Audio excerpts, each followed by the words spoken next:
जय श्री कृष्णा।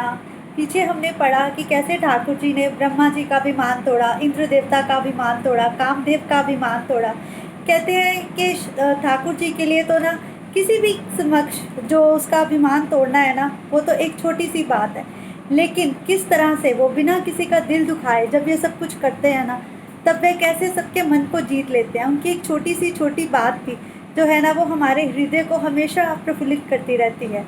इसमें इन्होंने इतनी अच्छी तरह से बताया है ना कि जब हमारा हृदय जहाँ होता है, हमें उसके बारे में ज़रूर सोचना चाहिए। कभी कभी क्या होता है, हमारा हृदय कहीं और होता है, हम सोच कुछ और रहे होते हैं।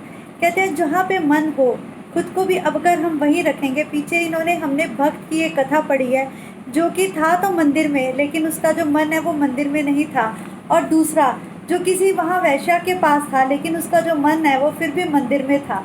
तो कैसे श्री हरि हमारे मन के ये छोटे छोटे संशय दूर करते हैं। कहते हैं भागवतों और खास करके ये 10वां स्कंद तो स्वयं ठाकुर जी का हृदय है। और कैसे ठाकुर जी अपने हृदय से लोगों को अपने वश में करते हैं ना, ये तो इसमें तो मुझे लगता है कि बताने की कुछ आवश्यकता ही नहीं है। सच में एक बात तो मैं बार बार, जो मैंने बहुत बार सुनी भी है और बहुत बार पढ़ी भी है, कहते हैं अगर मानुष जन्म लिया है ना, तो एक बार भागवत तो तुम्हें अवश्य पढ़ना चाहिए। मैं ये इसलिए नहीं कहती क्योंकि शायद इसे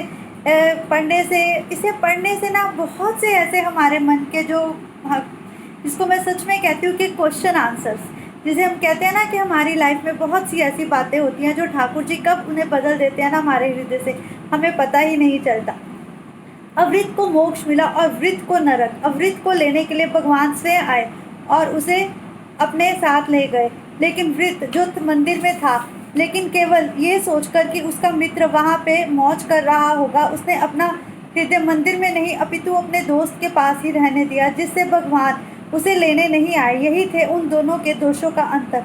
गोपियाँ भगवान से कहती हैं पति के पास तो वह स्त्री के रूप में जाएंगी जैसे मन में विकार वासना अभिशेष हो। जो मन में साक्षी रूप निहारता है वह ईश्वर है। वह मन के भाव को भाव तो परख लेता है। यदि हमसे कोई विकार भी हो जाए तो आपसे छिपा नहीं होगा। हम निर्विकारी हैं। अब तो एक ही इच्छा है, एक ही वासना बाकी है, आपसे मिलने की। ईश्वर परिपूर्ण वैराग्य, प्रेम भक्ति और ज्ञान मांगते हैं। उनको कुछ भी मोछा अधूरा स्वीकार्य नहीं है। पति सेवा की जो आज्ञा आपने हमें दी है वह शिरोधार्य है। हमारे शरीर में पति घर में है, किंतु आत्मा के पति तो आप ही हैं। आप पति में ईश्वर की भावना रखकर उसे सेवा करने को, किंतु पति की ईश्वर की भावना को तो उस स्त्री के लिए आवश्यक है जो उसे देख भी नहीं पाती। भावना कल्पना आरोपण तो वियोगावस्था में करना पड़ता है, संयोगावस्था में नहीं। परमात्मा के या किसी व्यक्ति के प्रत्यक्ष का अवसर ना मिलता तो उसे संबंधित मूर्ति, छवि या अन्य किसी वस्तु में उसका दर्शन हम ना कर पाते। हमने तो अपने प्रत्यक्ष दर्शन किए हैं, तो फिर आपको छोड़कर अन्य की भावना क्यों करें। कहते हैं मन शुद्ध होने पर क्या मिलता है, उसे शुद्ध मानना, जीव की परमात्मा मिलती है। आप तो हमको मिल ही गए हैं, फिर हम उस चक्कर में क्यों फंसे। आप ही हमारे सच्चे पति हैं। मैंने प्रतिव्रता नारी का दृष्टांत सुनाया है। पुरुष की अपेक्षा नारी के लिए सिद्धि प्राप्ति अधिक सुलभ है। घर में ही रहकर घर के प्रत्येक जीव को ईश्वर रूप मानकर अपना तन मन धन न्यौछावर कर देना चाहिए। एक बात मैं अवश्य कहता हूँ कि स्त्री धर्म श्रेष्ठ है। हमें हमेशा हमारे पति और अपनी संतानों की सेवा करनी चाहिए, परंतु इससे भी उत्तम है अगर इनकी सेवा के साथ साथ हम भागवत कथा में अपनी रुचि करें। वो कहते हैं कि भागवत कथा ऐसी है जिसे तुम तब भी सुन सकते हो जब तुम कार्यों में लीन हो, जब तुम अपने कर्म कर रहे हो। गोपियाँ अपने घर के सर्वस्व काम करती थी, परंतु इसके साथ श्री हरि को अपने हृदय में रखती थी। इसलिए कहते हैं श्री हरियों को गोपियों के अतिरिक्त और कुछ भी नहीं पाता। कहते हैं जहाँ पर गोपी कथा आती है, जहाँ पर गोपियों का नाम आता है, वहाँ स्वयं श्री हरि खींचे चले आते हैं। श्री कृष्ण के हृदय में स्वयं गोपियाँ वास करती हैं। एक प्रतिव्रता नारी के लिए अपने पति का वियोग असहनीय था। वह पति को हमेशा साथ रहने का आग्रह करती थी। संयोगवश पति को परदेश जाने का अवसर आया। वह भी पति के साथ जाने को तैयार हो गई और कहने लगी, नाथ मुझे अपने संग ले चलिए। पति उसे समझाने लगा, मैं तो बाहर काम काज से जा रहा हूँ, तुम यहाँ वहाँ क्या करोगी। तुम मेरा चित्र रख लो और घर में इसी की सेवा पूजा अर्चना करती रहना। मैं तुम्हें तो हमेशा याद रहूँगा और तुम्हें भी याद रखूँगा। जब भी मेरी याद सताए तो तुम मेरे चित्र के दर्शन कर लेना। वह नारी ऐसा ही करने लगी। 2 महीने बीत गए, तब उसके पति वहाँ से वापस आए। उसने देखा कि नारी पति के चित्र की सेवा में लीन थी। अब प्रभु हमारा प्रश्न ये है कि वह नारी क्या कर रही थी। हमें अपने पति की सेवा करनी चाहिए, अपने पति के साथ रहना चाहिए, परंतु उस चित्र की जगह अगर हम ठाकुर जी के चित्र का सेवन करेंगे तो इससे हमारी प्रतिबद्धता धर्म में कुछ आँच नहीं आएगी। श्री कृष्ण, अरे ये भी कोई पूछने की बात है? वह तो दौड़ते हुए दरवाजे पर पहुंचे कि गोपियाँ क्यों? चित्र तो कागज का एक टुकड़ा है, जबकि द्वार पर तो साक्षात पतिदेव पधारे हैं। नाथ, हम जीत गए। आपने बारंबार न्याय किया, हमारा भी यही कहना है। जब परमात्मा ही हमें मिल गए हैं तो फिर हमने क्या करना है? जब आप समक्ष हमारे सामने हैं, फिर हम अपने पति क्या करें? कहते हैं जितने भी मनुष्य इस मानव जन्म में रहते हैं, जितने भी मनुष्य ने चोला ढाल रखा है, ये सब श्री हरि का ही रूप है। श्री हरि, मैं ये कहता हूँ कि जो भी हर मनुष्य में श्री हरि को देखता है तो वह समझ लेना कि वह मनुष्य ना होकर गोपी की ही आत्मा है। किंतु गोपियों को हर जगह हर समय श्री कृष्ण श्री हरि ही नजर आते थे। हमें स्वयं को श्री हरि को सौंप देना चाहिए। हमारे स्त्री धर्म की पालना की कोई आवश्यकता नहीं है। हमें अंतर अपने भावना नहीं करनी चाहिए। जब तक आपके दर्शन नहीं हुए, हम अन्य आपकी भावना करती रहती हैं। अब आपको छोड़कर हम कहाँ जाएंगी? धर्म तो साधन है, साध्य है। भगवान कहते हैं, यदि तुम मुझे अपना सच्चा पति मानती हो तो तुम्हें मेरा एक कहना मानना होगा। तुम अपने घर जाकर अपने लौकिक पति की सेवा करो। सोच लेना कि उसमें भी मैं ही हूँ। गोपियों ने ऐसा ही मान लिया। अब उन्हें हर जगह श्री हरि ही दिखाई देने लगे। कहते हैं, श्री हरि जब चाहे जैसा भी रूप धारण कर लेते हैं। जो अपने मन ईश्वर को सौंप देता है उसे श्री हरि स्वयं अपनाते हैं। श्री कृष्ण, जिसे चित्त में चोरी करता हूँ उसका चित्त तो मुझ में एकाकार हो जाता है। श्री कृष्ण, तुम्हारा मन मुझ में कब और कैसे मिल गया वह मैं नहीं जानता। गोपियाँ तो सर्वस्व मेरे हृदय में ही वास करती हैं। जहाँ मन होगा वहाँ जीवात्मा भी होगी। प्रभु, मैं तुम्हारा प्रेम जानता हूँ। यही बातें बस गोपियाँ प्रभु से करती और प्रभु गोपियों से करते। गोपियाँ नाथ, बस केवल अपने अधामृत का दर्शन दे दीजिए। एक नाम है पृथ्वी, पृथ्वी का एक नाम है धरा। इस प्रकार हमारे स्वामी के तो कई नाम हैं। श्री कृष्ण के इतने नाम हैं कि जिन्हें अगर हम गिन भी पाए तो हम पूर्ण रूप से उन्हें नहीं कह सकते। कहते हैं वह गोपाल जो 1008 नामों का मालिक है, और यहाँ तक कि पूरी त्रिलोकी में ना जाने कितने उसके नाम हैं। उनका एकमात्र चिंतन करने से हर नाम एक एक लीला को दर्शाता है। इसलिए कभी कभी हमें उनके नामों के भी गुणगान करना चाहिए। उनके नामों में हर एक शब्द में हर एक लीला है। पृथ्वी को धरा कहते हैं क्योंकि वह सभी को धारण करती है। पृथ्वी का अमृत धरामृत है। जो इस पृथ्वी का नहीं है वह कैसे अमृत हुआ? अधामृत का अर्थ होता है प्रेमामृत। हे नाथ, हे प्रभु, ज्ञानामृत तो हम धारण करें, परंतु अगर ईश्वर को ना पा सके तो फिर ऐसे ज्ञान का क्या फायदा? कहते हैं तुम जो भागवत के जो पहले 7 स्कंद है उसमें बहुत सारी ज्ञान की बातें बताई गई हैं, लेकिन जो 10वां स्कंद है ना उसमें प्रभु के प्रेम के बारे में बताया गया है। कहते हैं ज्ञान तो हम कभी भी हासिल कर सकते हैं, परंतु प्रभु का प्रेम हासिल करने के लिए हमें बहुत कुछ करना पड़ता है। प्रभु ने कहा, नित्य जो मेरे पास आता है, नित्य जो मेरे दर्शन करता है, नित्य जो मन में मुझे देखता है, उसे मैं हर समय याद करता हूँ और वह भी मुझे हर समय याद करता है। आपको पता है कि मैंने यहाँ पीछे एक कथा पढ़ी थी कि कैसे जूते बनाने वाले ने, कैसे कबीर जी ने और फिर शबरी ने कैसे, और आपको सबको ही ये कथा का ज्ञात है कि राम जी को जूठे बेर खिला के अपना लिया था। विदुर की पत्नी ने उन्हें केले के छिलके खिलाकर अपने पास बुला लिया था। कहते हैं श्री हरि हर उस जगह पधारते हैं जहाँ श्री हरि के नाम का वास होता है। इसलिए वह कहते हैं कि जैसे भी हो सके हमें हमेशा स्मरण रखना चाहिए कि ईश्वर हमारे साथ हैं। ईश्वर की ऐसी भक्ति करनी चाहिए कि अगर हम कोई भी कार्य कर रहे हो तब भी हमें यही लगे कि ईश्वर हमें देख रहे हैं। जब मनुष्य ये सोच लेता है कि मेरे हर आसपास हर जगह स्वयं प्रभु वास कर रहे हैं तो फिर उसे कभी भी किसी भी चीज़ के बारे में ना ऐसा नहीं लगता कि मैं अकेला हूँ।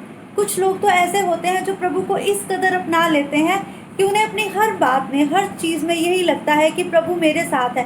कुछ लोग उन्हें अपने बालक के रूप में देखते हैं, कुछ सखा के रूप में, कुछ पति के रूप में, और कई कई तो उन्हें अपना सर्वस्व मान लेते हैं। कहते हैं जीव की जैसी भी भावना होती है प्रभु उसे हमेशा वैसे ही दर्शन देते हैं। ये तो जीव और ईश्वर का वार्तालाप है। जीव की कसौटी कर लेने के बाद ही वे उसे अपनाते हैं, और वह किस प्रकार कौन से रूप में प्रभु को ध्याता है ये तो प्रभु ही जानते हैं। प्रभु ने सोचा इन गोपियों का प्रेम सच्चा है, यदि मैं आज इन्हें दूर हटाऊंगा तो वे प्राण त्याग कर देंगी। प्रभु को विश्वास हो गया था कि जीव शुद्ध भाव से मुझे मिलने आया है तो उसे अपना ही लिया। प्रभु ने एक साथ अनेक स्वरूप धारण किए, जितनी गोपियां थी उतने स्वरूप बना लिए। प्रत्येक गोपी के साथ एक एक स्वरूप रखकर रास का आरंभ किया। अष्ट सखियां सेवा में उपस्थित थी। हजारों जन्म का विरह जीव आज प्रभु के सम्मुख उपस्थित हो गया है। गोपियां कृष्णमय भगवानमय हो गई हैं। सभी हाथों से हाथ मिलाकर नाचने लगे। ये तो ब्रह्म के जीव का मिलन हुआ है। इस प्रकार अद्वैत सिद्धांत हमने पा लिया है। रास में साहित्य, संगीत और नृत्य का समन्वय होता है। इस रास लीला में काम का अंश मात्र भी नहीं है। श्री कृष्ण इधर सोच रहे हैं, इस बूढ़े का धर्म मैंने ही तो सिखाया था और अब वह मुझे सिखाने जा रहा है। ब्रह्मा ये नहीं जानते ये रास लीला धर्म नहीं, धर्म का फल है। प्रभु ने एक और खेल रचा, सभी गोपियों को अपना स्वरूप दे दिया। अब कृष्ण ही कृष्ण दिखाई दे रहे थे। गोपियां तो जैसे मानो थी ही नहीं, सभी पीताम्बरधारी कृष्ण हैं और एक दूसरे से रास खेल रहे हैं। रामे रशो रामे रेशो, कहते हैं रमा रमेशो, रमा रमेशो। ब्रह्मा जी ने अब मान लिया कि स्त्री पुरुष का मिलन नहीं, श्री कृष्ण गोपी रूप हो गए हैं। रास लीला का इतना अधिक महत्व बताया गया है। कहते हैं जो रास लीला का एकमात्र दर्शन करता है उसे भी प्रभु की प्राप्ति होती है। वह विद्युत जीव का स्त्रीत्व पुरुष नहीं रहता।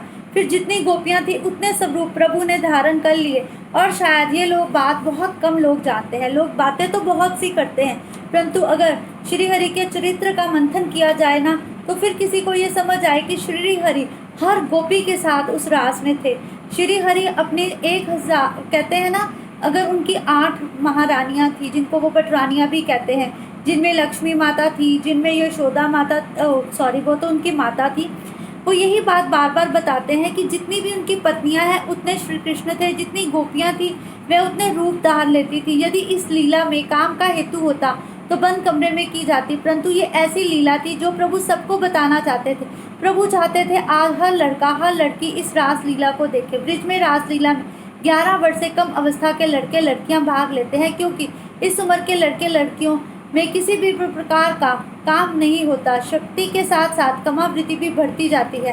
कहते हैं जितने भी बाल रूप होते हैं, जितनी भी कंजक होती है, वह सब 7 साल से छोटी मानी जाती है। नारद जी अफसोस करने लगे कि वह पुरुष रूप में आने के बदले स्त्री रूप में आए होते तो आज वह भी इस रास लीला का भाग होते। इतने में राधा जी ने नारद जी का मलान वंदन देखा तो वृंदावन की अधीश्वरी राधिका ये नहीं चाहती थी कि वृंदावन में किसी भी अतिथि को किसी प्रकार का कष्ट हो। नारद जी, मुझे कृष्ण में रास लीला खेलकर गोपियों से आनंद पाना है। राधा जी, आप राधा कुंड में स्नान करेंगे तो रास लीला में प्रवेश मिलेगा। इस प्रकार उन्होंने राधा कुंड के बारे में बतलाया है। राधा कुंड में स्नान करने से नारद जी नारी बन गए। उन्होंने सोच लिया था कि यदि परमात्मा मिलते होते तो नारी बनने की में क्या आपत्ति है। आदि तक पुरुषत्व के अभिमान में ना तो मुझे प्रभु से इतना दूर रखा, आज तक मैं इसी अभिमान में डूबा रहा। मैं पुरुष हूँ, बड़ा कीर्तनकार हूँ। गोपियों ने अपना स्त्रीत्व छोड़ दिया और नारद जी ने अपना पुरुषत्व। आज तो मानो ऐसे लग रहा था चारों ओर श्री कृष्ण ही है। हर जगह राधा कृष्ण नजर आ रहे थे। कहते हैं जितना भी राधा कृष्ण के नाम का जप किया जाता है उतना ही राधा कृष्ण हमारे भीतर समाते जाते हैं। राधा कृष्ण तो ऐसा रूप है, जब वह किसी को अपना लेते हैं तो फिर बस ये सोचना चाहिए कि उसके अंदर श्री हरि का स्वयं ही वास हो जाता है। आत्मा का चिंतन प्रेम उत्पन्न करता है और शरीर का चिंतन भागवत तो गोवर्धन नाथ जी का ही रूप है। जब तक नाम के साथ साथ संबंध ना हो पाए तब तक नामी पुरुष के साथ संबंध कैसे होगा। दशम स्कंद तो भागवत का हृदय है। मानव जीवन का अंतिम लक्ष्य ही रास लीला है। ईश्वर को प्राप्त किए बिना जीव को शांति नहीं मिल पाएगी। जीव ईश्वर के साथ एक नहीं हुआ तो फिर कभी भी मुक्त नहीं हो सकता। ये जीव कुछ साधन नहीं करता। सत्कर्म करने के लिए कोई विशेष मुहूर्त की आवश्यकता नहीं होती। इसी क्षण से आरंभ करो सत्कर्मों का। बातों में चर्चा विचारना के समय व्यय ना करो। आज तक रुपए पैसे के पीछे भागते रहे हो, अब जरा भगवान के पीछे भी तो दौड़ो। आज का शांति का यही कारण है कि जीव ने ईश्वर को बुला दिया है। मनुष्य राजा बने तो स्वर्ग का देव, राय हो या रंग, भगवान तो स्वयं आनंद स्वरूप है। उन्होंने आनंद के लिए गोपियों को आनंद दान करने के लिए रासलीला का आयोजन किया था। कहते हैं अगर हम हर जगह श्री हरि का भी वास देखेंगे तो फिर कभी ना कभी श्री हरि हमारे अंदर स्वयं ही वास कर लेते हैं। परमात्मा के साथ मिलन हो जाए, बाद में साधना करते रहना पड़ेगा। साधना करने से कई सिद्धियां मिलेंगी और परमात्मा भी, किंतु साधन छोड़ा जाए, मन को अंतिम सांस भी विश्वास नहीं करना चाहिए। सेवा के जीते जीतों कोई समाप्ति ही नहीं होती। सेवा तो अंतिम सांस तक करनी पड़ेगी। अब तो नियमित रूप से जब तब सेवा कीर्तन करते रहना चाहिए। कहते हैं कलयुग केवल नाम धारा, वही जिसने श्री हरि का नाम जप लिया है तो समझ लो कलयुग ने उसे तार ही दिया है। अब हम कल आगे पढ़ेंगे। जय श्री कृष्णा।